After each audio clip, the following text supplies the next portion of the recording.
Sige, dito tayo. Dito. Halika. You have this tendency to say mga outrageous things, like you threaten to impeach the Vice President, you threaten to impeach the Chief Justice. Hindi ako nagtitreten.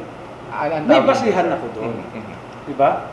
Oh, yung Vice President, pag-usapan natin muna. Mhm. At that time, ano ang naging problema noon? Yung speech niya. Oh, ba't siya, di ba? Mhm. Punta ka sa UN, Mhm.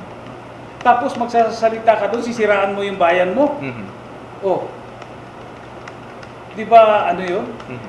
Betrayal of public trust. Mhm. Oh, that's a ground for impeachment. Mhm. Pero sir, what happened? Di ba merong dalawang impeachment complaints that were sent to your office? Oh, siyempre, alam mo, sinasabi ko, bago ko i-file yan, kailangan buo yung aking supporting documents. Nag-gather pa ako. Mhm.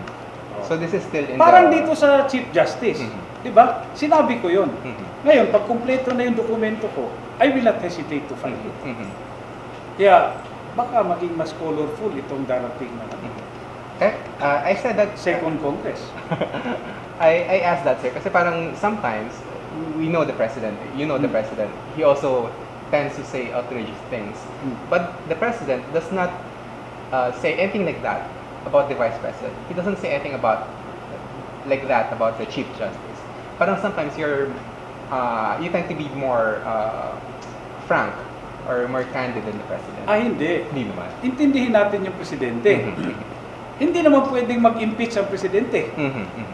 Hindi niya pwedeng i-impeach yung vice president. Hindi niya pwedeng i-impeach yung chief justice. Pero kami, sa Congress, lalong-lalo na House of Representatives, kami yung may exclusive right to impeach the vice president, the chief justice, the justices of the Supreme Court, at saka yung mga constitutional bodies.